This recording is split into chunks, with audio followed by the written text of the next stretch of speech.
नमस्कार, साधनाच किचनमध्ये स्वागत. आज करणार आहे आणखी एक वेगळा पदार्थ. आता बघा, मी इथे तुरीची डाळ घेतलेली आहे अर्धी वाटी निवडून. त्यानंतर त्याला पाव वाटी म्हणून ही मसूर डाळ घेतली. दोन्ही निवडून घेतल्यात. त्यानंतर इथे एक मोठा कांदा आणि टोमॅटो आपण हे चिरून घेतले. कांद्याचे उभे काप केलेले आहेत. आणि आता या भांड्यामध्ये आपण या डाळी काढून घेणार आहे आणि स्वच्छ धुवून घेणार आहे. बघा, दोन वेळा धुवून घेतल्यात. आणि आता याच्यामध्ये आपण पाणी ठेवतो आहे.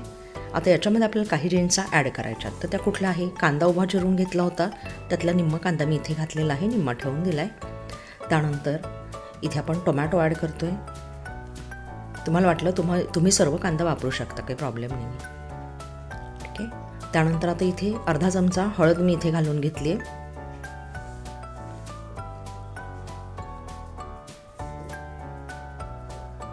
त्यानंतर पाव चमचा हिंग आपल्याला घालायचं आहे.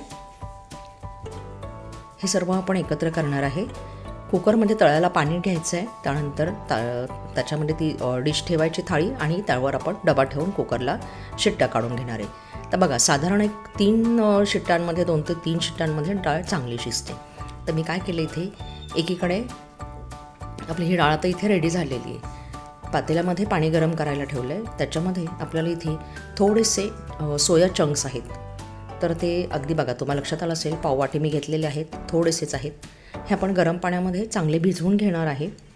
आणि भिजवून झाल्यानंतर अगदी साधारण 5 मिनटामध्ये गरम झाले की ते छान भिजतात. बघा, चांगले भिजलेत. आपल्याला हे स्वच्छ पिळून घेऊन ठेवायचे. आता बघा, इथे तुम्हाला दाखवते, सॉफ्ट झाले हे की नाही, सहज तुकडे होतात. ते आपल्याला याचे काही बारीक तुकडे करून घ्यायचे. पटकन भिजतात आणि व्यवस्थित आपल्याला बारीक तुकडे करता येतात. आता कढई इथे गॅसवर आपण मंद आचेवर ठेवलेली आहे आणि त्यावर आपण तेल घालून घेतो आहे. तेल गरम झाले की आपल्याला आता इथे पुढे फोडणी करून घ्यायची. फोडणी कशाची करायची, याच्यामध्ये आपण घालतो आहे अर्धा चमचा हिंग, त्यानंतर अर्धा चमचा बारीक मोहरी, अर्धा चमचा जिरे. गॅसची फ्लेम ही मंद आचेवरच ठेवायची आहे. त्यानंतर लसूण इथे 7 ते 8 पाकळ्या मी बारीक चिरून घेतलेला आहे. आणि कढीपत्त्याची काही पानं धुवून घेतलीत. तर आपल्याला हे सर्व व्यवस्थित फोडणी करून घ्यायची. कुकरमधून आपण डाळ काढून घेतली होती शिजल्यानंतर. तर हे व्यवस्थित झाले की आपण हा मसाला, बघा करी मसाला, याचा व्हिडिओ मी ऑलरेडी अपलोड केलेला आहे, पहा. ज्यावेळेस आपण सांबार, वरण, आमटी, सार असं काही पदार्थ करतो त्यावेळेस हा तुम्ही मसाला हमखास वापरू शकता. अतिशय चवीचा आहे. आता हे सोया चंक्स आपण धुवून सॉफ्ट झाल्यानंतर जे तुकडे करून घेतले होते ते याच्यामध्ये घालून घेतले, कारण आपल्याला नंतर याच्यावरती जे घालायचं ते मसाले वगैरे. पण आपण आता हे त्या फोडणीमध्ये व्यवस्थित परतून घेतो आहे.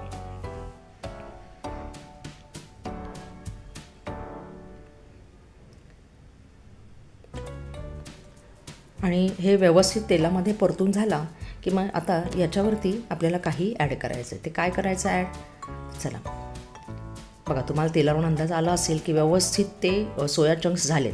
अर्धा चमचा हळद आपण आता याच्यावर घालणार आहे. त्यानंतर अर्धा चमचा मिरची पावडर घालतो आहे. आणि हे आहे करी मसाला. मग अशी तुम्हाला मी जो दाखवली छोटी बरणी, तर याचा व्हिडिओ तुम्ही अवश्य पहा. अतिशय रोजच्या जेवणामध्ये आपल्याला उपयोगी पडणार आहे. आणि उत्तम चवीचा मसाला, की उत्तम चव त्या पदार्थाला येते. तर इथे आपण 2 चमचे करी मसाला वापरलेला आहे. या व्यतिरिक्त आणखी कुठलाही वापरलेलं नाही. आणि आता आपण हे व्यवस्थित एकसारखं परतून घेऊ.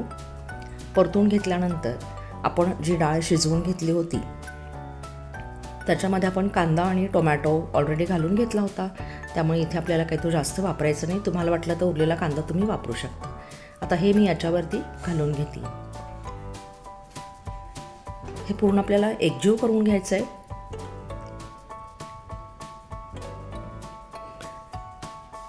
मस्त असा घमघमाट सगळीकडे पसरला आहे. छान ॲरोमा येतोय त्या करी मसाल्याचा. पाहुणे आले आणि तुम्ही असं काही केलं तर पाहुणे नक्कीच म्हणतील, काय वेगळं टाकलं आहे गं, नाही का, किती छान वास येतो आहे, मस्त वाटतं आहे. बघा, आता याच्यावरती आपल्याला घालायचं आहे चिंचेचं पाणी. घट्ट पाणी आपण नाही वापरलेलं, जरा पातळच पाणी आहे. चिंचेचं पाणी आपण इथे 2 चमचे वापरलं आहे. ते याच्यावर घालून घ्यायचं आहे. आणि थोडंसं पाणी, आता जे वरणाचं भांडं होतं डाळ शिजवून घेतलेली त्याच्यावरच मी हे पाणी हे केलं आहे. तुम्हाला किती घट्ट पातळ हवं आहे त्यानुसार. आता इथे मी मध्यमच केलेलं आहे, जास्त घट्ट नाही आणि जास्त पातळ नाही. तशा याने मी हे व्यवस्थित आपण ढवळून घेतो आहे चमच्याने. छान ॲरोमा सगळीकडे पसरला आहे. आणि आता आपल्याला इथे राहिलं आहे काय, तर फक्त इथे मीठ ॲड करायचं आहे. तर मी इथे 1 चमचा सैंधव मीठ वापरते आहे, थोडंसं जरा अजून.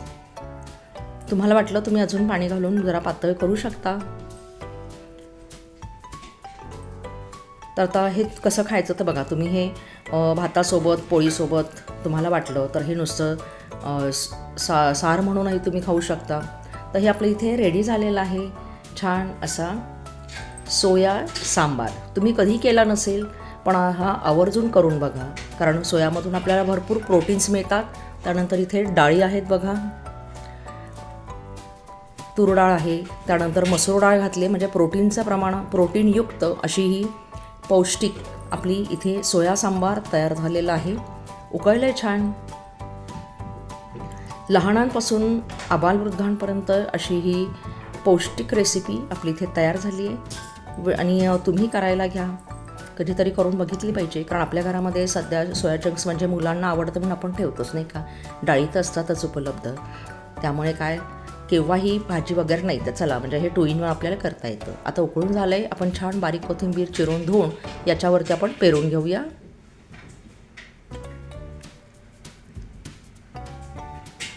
आणि सोया चंक्सचे आपण तुकडे केल्यामुळे ते पण आपल्याला व्यवस्थित वाटतंय नाही का. बघा इथे काही कसलीही वेगळी काय आपल्याला मसाले वापरून करायची गरज नाही आहे. अतिशय उत्तम चवीचं इथे आपलं बघा सोया सार तयार झालेलं आहे. तर तुम्ही करून बघा, मला सांगा कमेंट्स करून. लाईक करा, शेअर करा आणि सबस्क्राईब करा साधनाज किचन.